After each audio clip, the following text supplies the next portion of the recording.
청년이 거기서 계속 쳐다봐요. 저는 그 청년을 쳐다보고 그 아가씨를 쳐다봅니다. 야, 그 청년의 시선. 아니, 좀 용기를 내가지고 폰 번호라도 좀 달라든가 그러지. 내가 그래서 옆에 김선현 사모가 타고 있어서 저 청년을 좀 보라고. 저 청년이 지금 저 아가씨를 쳐다보고 지금 시선이 쭉 따라간다. 날 보고 쓸데없는 거 보고 있다고. 예, 근데 우리가 오늘 본문에 있는 말씀을 통해서 바리새인들의 시선이 어디를 향하고 있는가를 보게 됩니다. 2절 말씀에 보면 바리새인들이 봤습니다. 뭘 봤느냐? 제자들이 밀밭 사이를 지나면서 밀이삭을 잘라먹는 것을 봤어요. 여러분 9절 보세요. 9절서부터 10절에 거기서 떠나 그들의 회당에 들어가시니 한쪽 손 마른 사람이 있는지라 사람들이 예수를 고발하려 하여. 자, 처음에는 제자들이 무슨 율법에 어긋나는 어떤 짓을 저지르는가 저지르지 않는가를 보고, 두 번째는 예수님을 고발할 고발거리를 찾았어요. 근데 오늘 보면 14절에 보면 이제는 예수님을 죽일 거리를 찾았어요. 뭐예요? 이들의 시선이 점점 악을 향해 치닫고 있다는 거예요. 자기가 지금까지 쌓은 악이 있는데 그 쌓은 악에서 악을 더하고 있다는 겁니다. 처음에 이 바리새인들은 예수님을 공개적으로 비난하는 정도로 망신을 주려고 했었어요. 그런데 거기서 비방거리를 찾지 못합니다. 그러니까 이제는 고발거리를 찾으려고 했어요. 그런데 거기서도 만족하지 못해요. 이제는 어떻게 하면 예수님을 죽일까 하고 나가서 의논하게 됐다. 바리새인들 서기관들이 한 통속이 돼서, 자, 예수님께서 안식일에 선을 행하는 일이 옳다 말씀하시면서 그 한편 손 마른 사람을 고쳐주니까 그들이 그 자리에서 뛰쳐나갔어요. 예수님은 안식일에는 사람 죽이는 일을, 사람을 모해하고 사람을 어려움에 빠뜨리는 그런 악한 일을 저지르는 것은 옳지 않다, 그렇게 말씀하셨음에도 불구하고 그들은 예수님을 죽이는 일에 선택을 합니다. 사람을 어렵고 곤고한 지경에 빠지는 일을 선택합니다. 이게 자기가 쌓은 악에서 악을 더하는 겁니다. 사실 율법 규정 논쟁에 대해서 서로 견해가 다르다고 해서 그 율법을 해석하는 견해를 가지고 사람을 죽이려고 달겨들면 어떡하겠어요? 율법이라는 게 최종적인 목적은 사람을 세우는 데 목적이 있는 거 아니에요. 그 사람이 바르고 올곧은 길로 가도록 인도하는 게 진짜 율법의 목적이지, 사람을 죽이려고 율법을 세운다면 그게 법이 되겠습니까? 대한민국에 많은 법이 있습니다. 그 법이 사람이 올곧고 바른 길로 가도록 인도하기 위해서 세운 것이지, 사람을 정죄하고 죽이려고 그 법을 세운다면, 그렇게 법을 해석하고 그렇게 적용하기 시작한다면 그 나라는 더 이상 나라로서의 존재 가치가 필요가 없는 거예요. 사람이 올곧은 길로 갈 수 있도록 그 법을 세우고 인도해야죠. 사람이 법을 세워서 사람을 죽이고 못살게 굴고 사람을 막 진짜 짓누르고 핍박하고 그런 대로 법이 사용된다면 그것은 오늘 유대교가 가지고 있는 이 유대교 법과 별반 다를 바 없다, 이 말이에요. 자, 유대교 법에 의하면 예수님을 사형에 해당될 수 있어요. 왜? 예수님께서 안식일 날의 주인이라고 말씀하셨거든요. 또 뿐만 아니라 예수님은 성전보다 크신 분이라고 친히 말씀하셨거든요. 그러니 그것에 대한 분노를 느끼고, 당시에 오늘 본문에는 바리새인 서기관만 있는 것으로 되어 있지만 마가복음 3장 6절 이하에 보면 그때 당시에 헤롯 당도 같이 있었다는 거예요. 그리고 사두개인도 같이 있었다는 거예요. 다시 말하면 이제 바리새인, 서기관, 그 다음에 사두개인, 헤롯 당 전체가 힘을 합쳐서 예수님을 잡아 죽이는데 혈안이 되어 있다는 거예요. 바리새인도 서기관도 헤롯당도 그리고 사두개인도 다 예수 그리스도를 적으로 세운 거예요. 그런데 이것이야말로 진정 어리석은 짓입니다. 가장 어리석은 것이 뭐냐면 하나님을 적으로 삼는 거예요. 시편 2편 1절 이하에 보면 어찌하여 이방 나라들이 분노하며 민족들이 헛된 일을 꾸미는가. 세상의 군왕들이 나서며 관원들이 서로 꾀하여 여호와와 그의 기름 부은 자를 대적하며 우리가 그 맨 것을 끊고 그의 결박을 벗어버리자 하는도다. 하늘에 계신 이가 웃으시며 주께서 그들을 비웃으시리로다. 그때에 분을 바라며 진노하사 그들을 놀라게 하여 이르시기를 내가 나의 왕을 내 거룩한 산 위에 세웠다 하시리로다. 세상이 죄다 일어나가지고 예수 그리스도를 적으로 세우는 거예요. 나라의 대통령이 가장 어리석은 짓을 하는 것이 뭐냐면 기독교를 자기 적으로 삼는 거예요.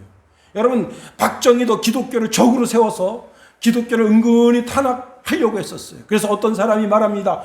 각하 기독교인들이 지금 삼각산에 모여서 북한산에 모여서 저렇게 그냥 밤새도록 막 기도한답시고 저기 산에서 아주 바글바글 됩니다. 개구리처럼 개굴개굴 되는데 저걸 가만 놔둬서 되겠습니까? 기독교를 박멸해야 되지 않겠습니까?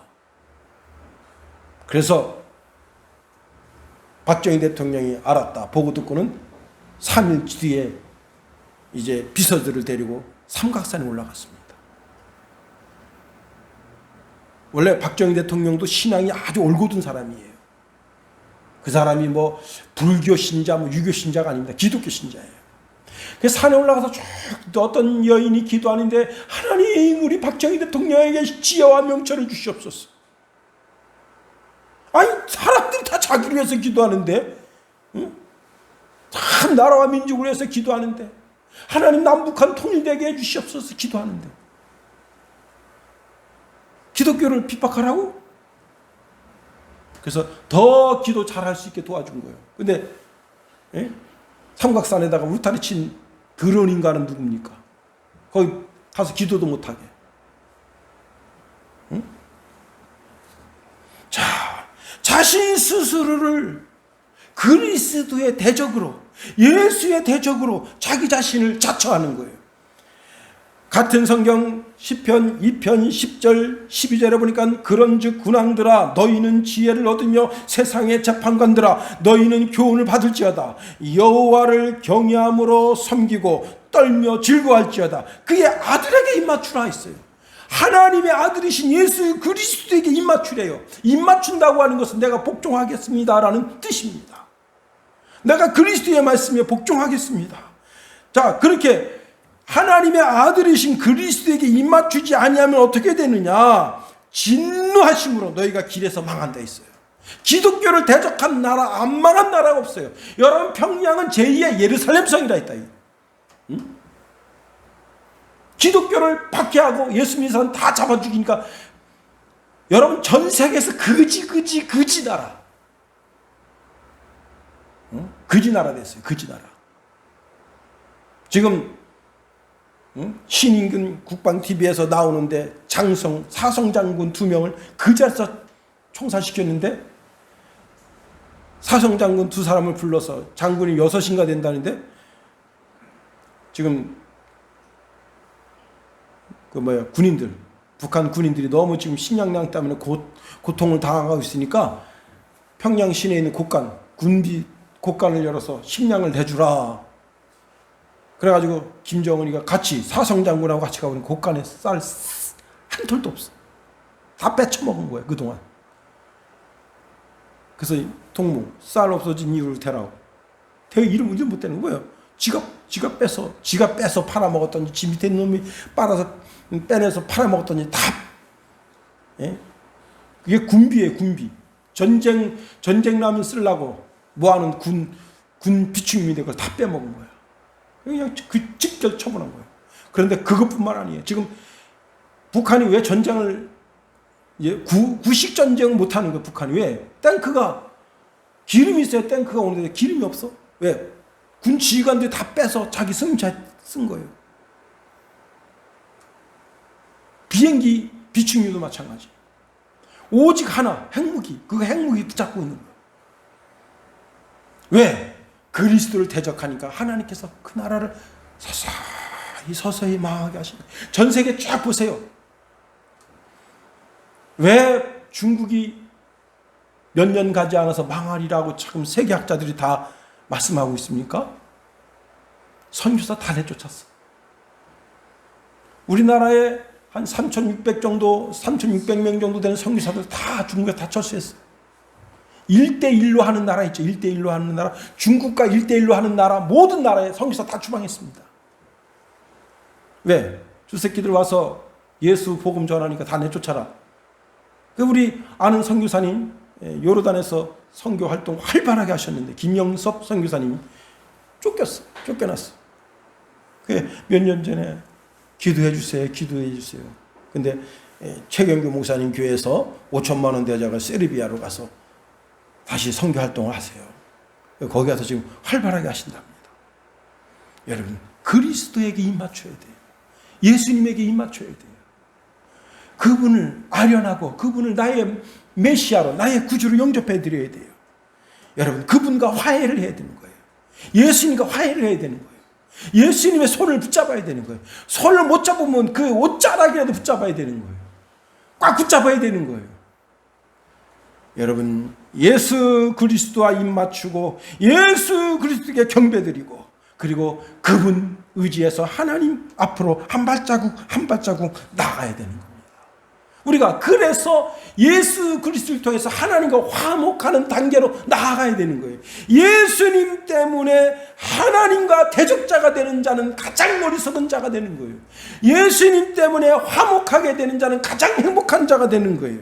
사도 바울이 말합니다. 고린도후서 5장 19절 20절에 보니까 곧 하나님께서 그리스도 안에 계시사 세상을 자기와 화목하게 하시며 그들의 죄를 그들에게 돌리지 아니하시고 화목하게 하는 말씀을 우리에게 부탁하셨느니라. 그러므로 우리가 그리스도를 대신하여 사신이 되어 하나님이 우리를 통하여 너희를 권면하시는 것 같이 그리스도를 대신하여 간청하노니 너희는 하나님과 화목하라. 바울 사도가 예수님이 간절히 부탁했던 것처럼, 얘들아, 이제 너희들은 하나님과 화목해라. 예수님 때문에 하나님과 화목하고, 예수님 때문에 하나님의 아들이 되고, 예수님 때문에 천국을 차지하는 그런 거룩한 백성이 되고, 예수님 때문에 입을 크게 열어서 하늘에 신령한 은혜를 이 땅으로 내려오게 하고, 예수 믿고 천국 가는 거, 그것으로 만족하는 그리스도인은 가장 어리석은 사람입니다. 가장 미련한 자예요. 예수 믿고 하늘의 각종 보화를 이 땅으로 끌어내서 그것을 누리면서 사는 그리스도인이 진정한 그리스도인입니다. 어차피 천국 갈 건데, 응? 그러려면 빨리빨리 순교해요. 막 북한에 막 들어가서 복음 전하다 총에 맞아 죽고, 시진핑이 앞에 가서 태극기 흔들면서 복음 전하고 막 그래도 총에 맞아 죽고. 아니, 그렇게 예수 믿고 천국 가는 게 인생 목적이라면, 그렇게 하면 빨리빨리 죽어야지 뭘 그래. 그러나 우리는 죽는 게 목적이 아니에요. 이 땅에서 예수 믿는 자의 복을 어떻게 받아 누리는가를 세상에 보여주면서 살아야 돼. 응? 그리고 이 세상 내 마지막 숨이 싹 지날 때, 그때 하나님의 인도함을 받아 천국에 가야 그게 진짜 예수 믿는 사람이지. 하나님 주신 목숨 막 함부로 막 굴리면 그것도 하나님 앞에 부충한 거예요. 두 번째, 예수님은 악의 자리를 피하셨다는 거예요. 15절 한번 읽어볼까요? 15절 시작. 예수께서 아시고 거기를 떠나가시니 많은 사람이 따르는지라. 예수께서 그들의 병을 다 고치시고, 예수님께서 그 바리새인, 서기관, 사두개인, 그리고 헤롯 땅이 예수님 죽이려고 모의하고 계획을 세우고 있는 것을 아셨어요. 그래서 그 자리를 피한 거예요. 예수님도 회당에서 나가셨습니다. 바리새인들이 나가서 서기관과 헤롯 땅과 사두개인 모두 모여서 예수님 죽일 계획을 하고 있고, 예수님 지금 예수 어디냐? 지금 회당 안에 있습니다. 그리고 자기들 병사들 끌고 들어가서 예수님 급습해서 죽이면 안 되는 거예요. 왜? 예수님은 해야 하실 사명이 있는 거예요. 누군가가 나를 향해 함정을 파고 그 함정에 빠지기를 기다린다면 거기 빠져주는 게 그게 지혜로운 사람이에요? 아니면 함정에서 벗어나는 게 지혜로운 사람이에요? 함정에서 벗어나야지. 여러분 시골에 가면 요때쯤 가면요, 우리는 어릴 때 그냥 개천에 가서 물이 뭐 깊지 않아도 좋아요. 그냥 무릎팍만 와도 그냥 이렇게 손으로다가 이 물바닥을 이렇게 막 칼치면서 다리를 물장구로 치면서 헬리콥터다 탁탁탁탁탁탁 하면서 물속을 막 다니고, 그 다음에 거기서 버들치도 잡고 게리도 잡고 막 그렇게 물고기를 잡아요. 그게 물놀이를 한 30분 하면 힘들어. 그러면 이제 물가에서 나와서 가만히 봅니다. 그럼 거기에 뭐가 있느냐? 예. 그 아주 고운 모래로 이렇게 집을 저는 게 있어요. 개미잡이가 거기다 집을 져놨는데 거기다 장난삼아 이렇게 나뭇가지를 살살 건드려 봅니다. 그러면요, 개미잡이가 거기 딱 모래 속에 싹 숨어있다가 싹 올라와서 그 나뭇가지 딱 잡아요. 그게 개미 다리인 줄 알고. 개미를 한 마리 잡아서 딱 넣어봅니다. 그러면 그 모래가 굉장히 아주 가느다랗고 보드라운 모래거든. 개미가 올라오려고 그러면서 쭉 미끄러지고 올라오려고 쭉 미끄러지면 그때 개미잡이가 거기서 싹 올라와서 개미 다리를 딱 잘라버려요. 이쪽 다리 하나 잘라. 그러면 빙빙빙 돌아. 그럼 반대쪽 하나 딱 잘라. 그리고 잡아먹는 거예요. 개미잡이가 그렇게 함정을 파놓고 거기서 기다리고 있는 거예요. 근데 어리석은 개미는 누가 이렇게 고운 모래를 싸놨지 하고 거기 빠져져. 그럼 그날 죽는 거예요. 개미잡이 먹이가 되는 거예요. 마귀가 함정을 파놓고 우리를 기다립니다. 여기 빠져라, 여기 빠져라, 제발 여기 빠져라. 마귀가 유혹하는 거예요. 거기에 유혹에 빠지도록. 우리 마음에 있는 욕심을 이용해가지고 그 욕심이 자꾸 욕심을 충동질합니다. 그 욕심을 충동질해서 야, 죄를 져라, 죄를 져라. 그 죄, 내 마음의 욕심을 크게 해서 죄를 져라, 죄를 져라. 자기 마음을 잘 다스릴 줄 아는 지혜가 있는 것도 중요하고, 이것이 마귀가 판 함정인지 아닌지 아는 것도 참 중요합니다.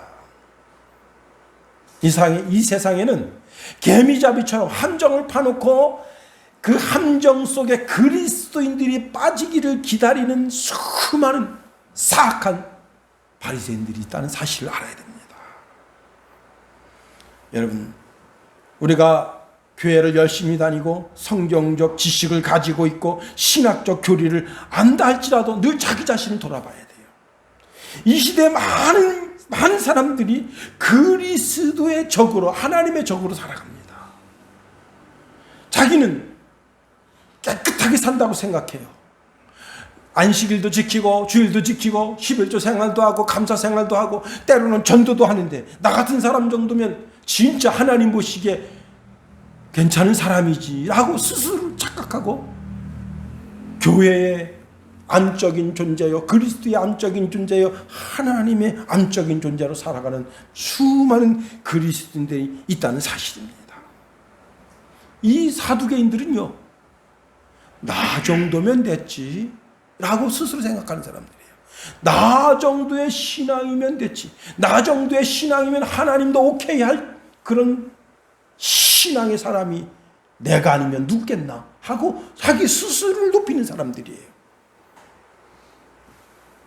그 사람들이 예수님을 함정에 빠뜨리려고 그 함정에 빠지기를 기다리는 거예요.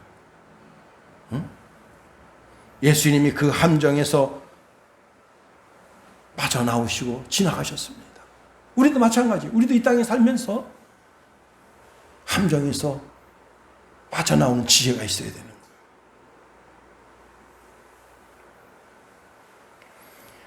오늘 이 시대 그리스도와 상관없이 살아가는 수많은 사람들. 여러분, 마태복음 24장 25장에 주로만 심판이 기록되어 있는데 그 심판이 넌 크리스찬 예수 그리스도를 믿지 않는 사람들을 대상으로 한 것이 아니라는 사실을 알아야 됩니다. 예수님께서 아주 불꽃 같은 눈동자로 오늘 이 시대 그리스도의 적이요 하나님의 적으로 살아가고 있는 그들을 향해서 말씀하십니다. 저주를 받은 자들아 나를 떠나 마귀와 그 사자들을 위하여 예비된 영원한 불에 들어가라. 내가 줄일 때에 너희가 먹을 것을 주지 아니하였고 목마를 때 마시게 하지 아니하였고 나그네 되었을 때 영접하지 아니하였고 헐벗었을 때에 옷을 입히지 아니하였고 병들었을 때와 옥에 갇혔을 때에 돌아보지 아니하였느니라 하면서 나를 떠나가라 하십니다. 내 신앙을 잘 들여다봐야 돼요. 주님께서 착하고 충성된 종아 네가 참 잘하였구나. 내 잔치자리에 참여하라 하고 칭찬과 축복을 받는 신앙인지 나 자신을 잘 들여다보고 혹 인생 살면서 내가 빠질 것 같은 위험한 유혹, 시련, 환련이 있다면 잘 지혜롭게 선별하는 예수님처럼 거기를 그 죄악의 자리, 유혹의 자리, 나를 함정에 빠뜨리는 자리에 그 자리에서 잘 빠져나오는 지혜가 있게 되기를 예수님의 이름으로 축원해 드립니다. 세 번째로, 자, 주님을 따르는 모든 사람들을 다 고쳐주셨어요. 그리고는 예수님께서 나를 나타내지 말아라 말씀하셨어요. 자, 주님은 언젠가는 저 바리새인들의 기대에 맞게 바리새인들의 저 악한 생각 때문에 결국은 십자가를 지시게 됩니다. 그러나 지금은 때가 아니에요. 사도 바울은 모든 것이 다 때가 있다 했어요. 그러면서 때가 찰 때 하나님이 그 아들을 보내사 여자에게서 나게 하시고 율법 아래 나게 하셨다 했어요. 다 때가 있는 거예요. 예수님이 십자가를 져야 할 때가 있고 지금은 예수님이 십자가를 지면 안 되는 때예요. 자, 예수님께서 회당에서 나올 때 많은 사람들이 예수님을 따라갑니다. 15절 중간절에 보면요, 많은 사람이 따르는지라 그랬습니다.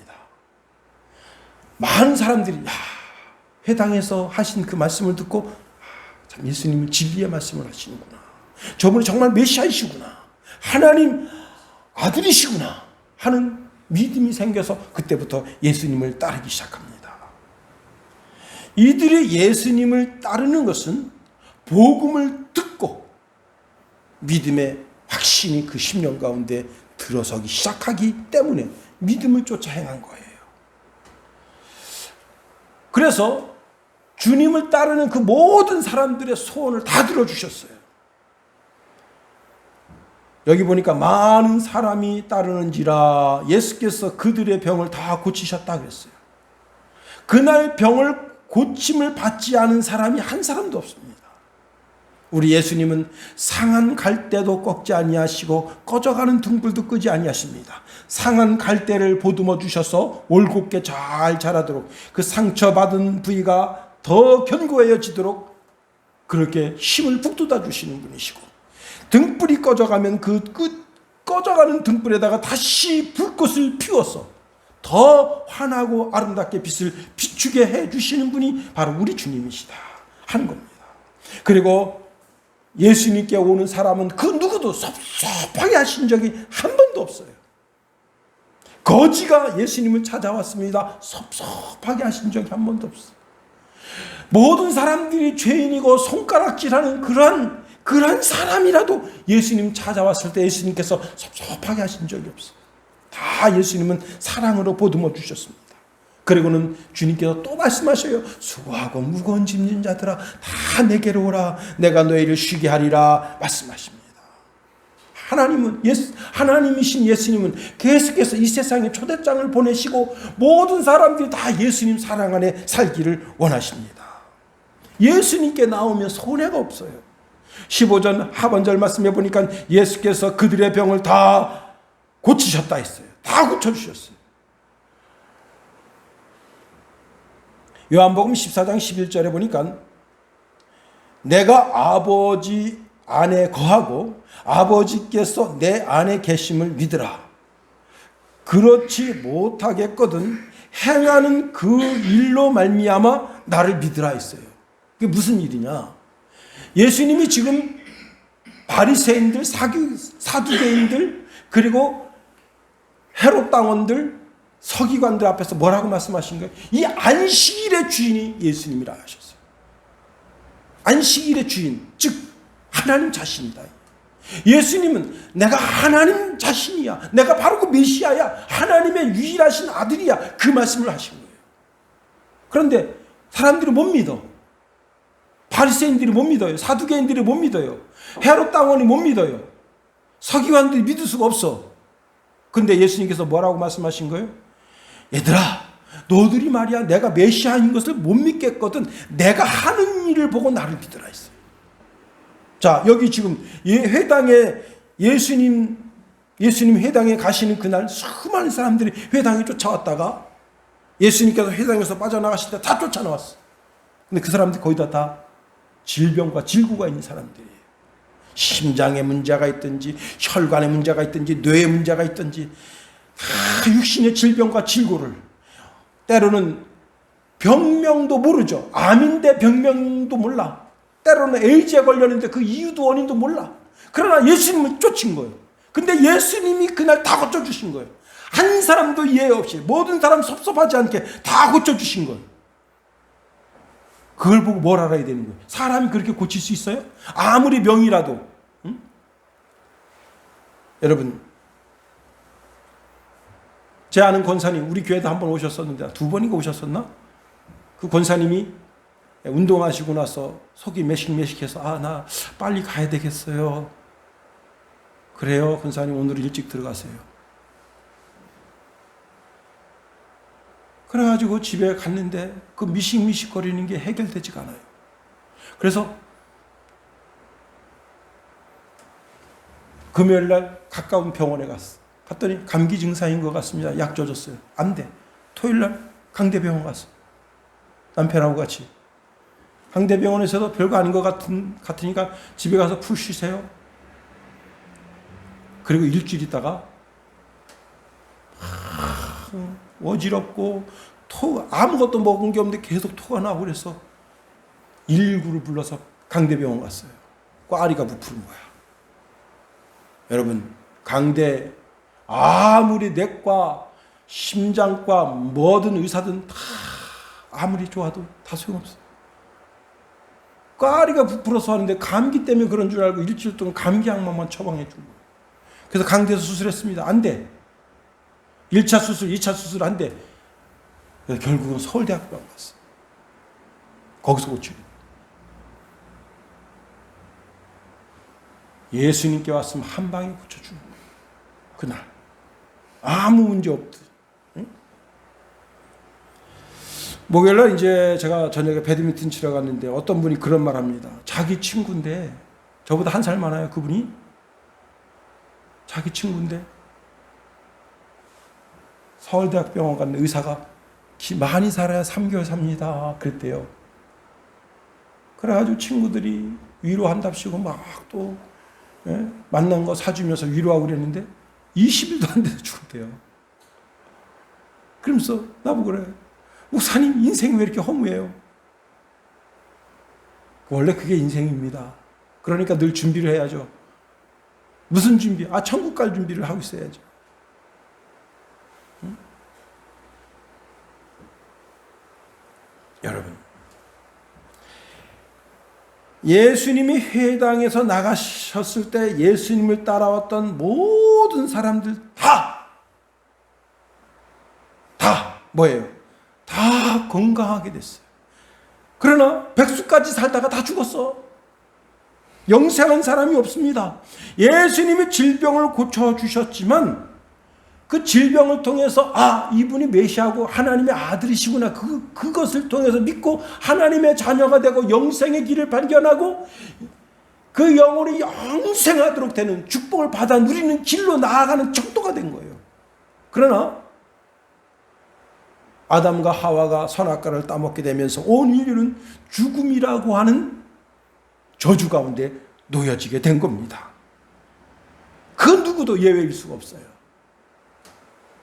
모든 사람들이 믿음의 선조인 아브라함이 갔던 길을 가야 되는 거예요. 다윗이 갔던 길을 가야 되는 거예요. 솔로몬이 갔던 길을 가야 되는 거예요. 히스기야 왕이 갔던 길로 가야 되는 거예요.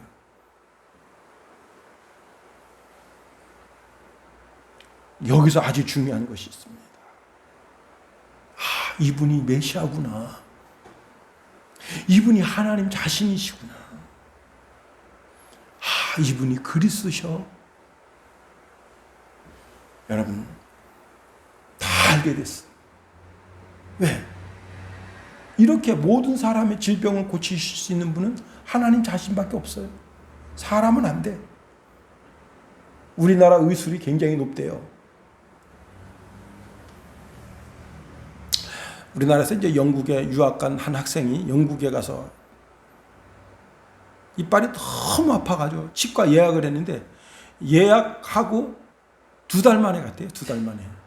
우리는 예약 같은 거 필요 없어. 그냥 딱 가서 나 아파서 왔는데 그러면 그날 의사가 딱 보고 엑스레이 찍고 어떡하죠? 그날 신경 죽여줘. 그리고 거기다 이게 다른 보철물을 씌워줘요. 그래 한 2-3번 가면 그냥 금리를 해주든지 안 해든 뭐 하여튼 뭘 해든지 치료를 해주는데 2달 만에 아파서 이빨 아파서 갔는데 예약증 하나 주고 2달 있다 오세요. 가서 2달 있다 갔는데 이미 이빨은 더 많이 썩었죠. 그래가지고 신경 치료하고 딱 했는데 그렇게 하고 이제 그저 그렇게 쓸만하게 이제 그렇게 하다가 유학 생활이 끝나고 한국에 왔어요. 한국에 왔는데 이제 또 반대쪽 이빨이 아픈 거야. 그래서 동네 치과에 갔어요. 그랬더니 그 치과 의사가 자기 간호사들을 막 부르더니 이 학생이 이제 있는 가운데서 이쪽 이빨 어디서 치료했습니까? 물어보더래요. 그 내가 영국에 있을 때 거기서 치과 치료를 했는데 했더니 이렇게 수술하면 한국에서는 나갑니다. 그러더래요. 이렇게 치료하면 한국에서는 망합니다. 그러면서 이쪽 거 하는 김에 이쪽 거도 다시 했다. 여러분 우리나라가 진짜 성형 수술은 전 세계 탑입니다. 어떤 아기가 수술을 받지 않으면 살 수 없는 상황인데 자기 나라에서는 수술할 수가 없어요. 그래서 이집트에 최고 의사한테 가서 수술을 했는데 수술도 받지도 못했을 뿐만 아니라 검사 비용으로 이 사람이 가지고 있는 돈이 다 털렸어. 그리고 의사가 최종적으로 이렇게 말한 거야. 우리나라 의료기술로는 수술할 수 없다.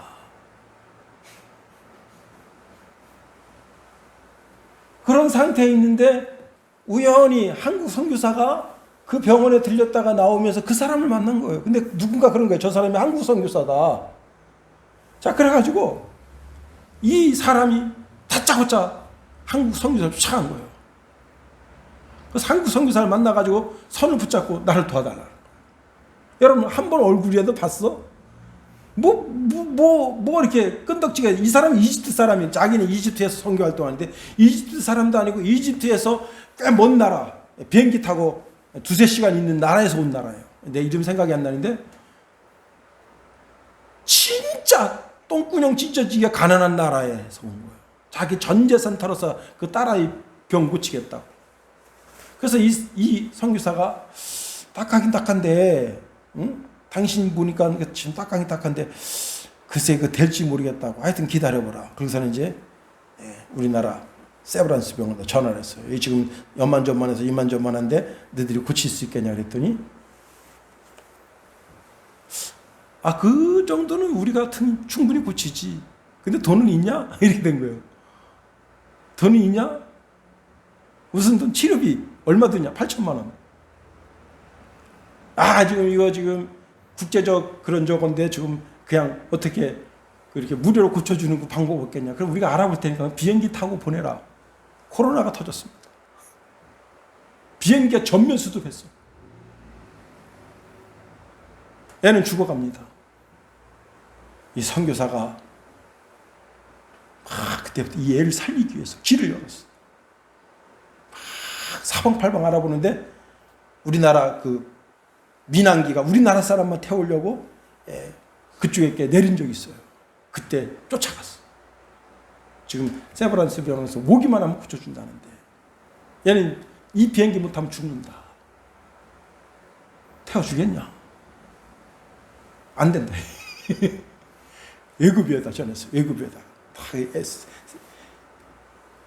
자기 그 선교사가 아는 모든 종교단체, 모든 목사들, 힘 좀 쓰는 목사들, 여러분이 이 다음에 어느 정도 40대, 50대 됐을 때는 정말 힘을 쓸 줄 아는 유력한 사람이 돼야 돼요. 그래서 공경에 빠진 사람을 도와줄 수 있어야 돼. 전부 전화했어. 했더니 외국에다 탁 해서 그 사람 태우고 와라. 멋지죠?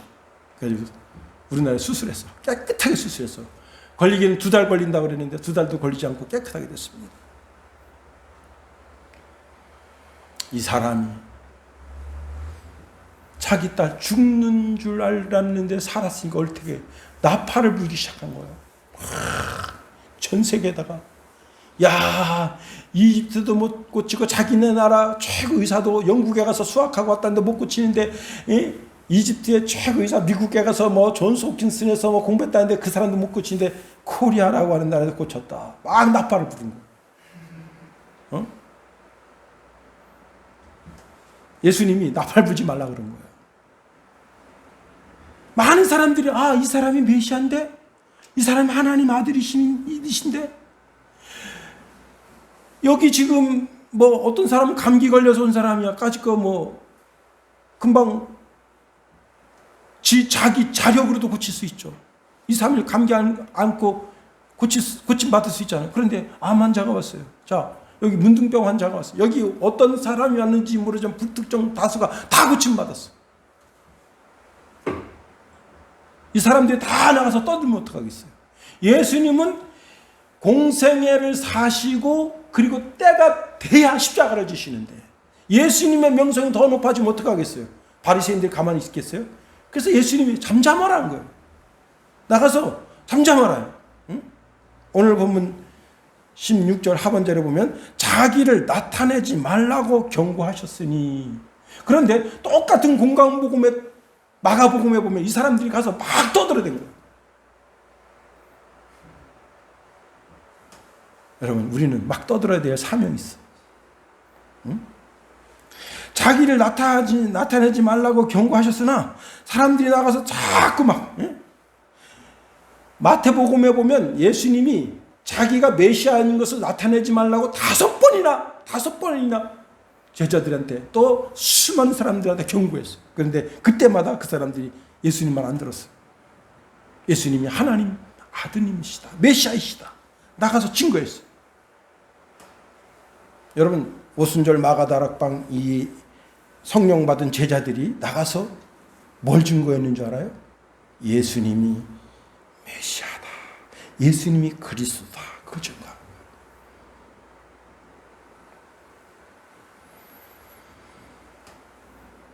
이제 우리도 세상에 나가 살게 됩니다.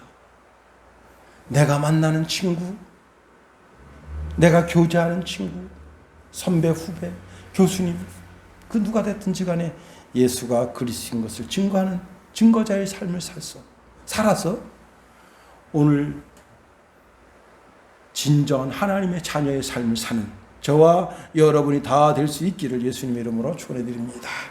기도하겠어요. 하나님 감사해요. 하나님 우리를 붙드시며 인도하셔서 하나님의 크고 강한 능력의 손으로 붙잡아 주셔서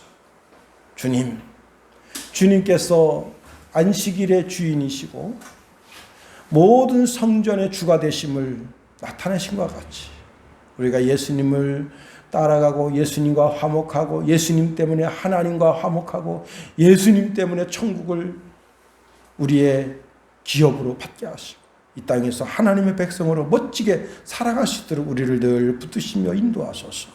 예수님 이름으로 감사하며 기도합니다. 아멘.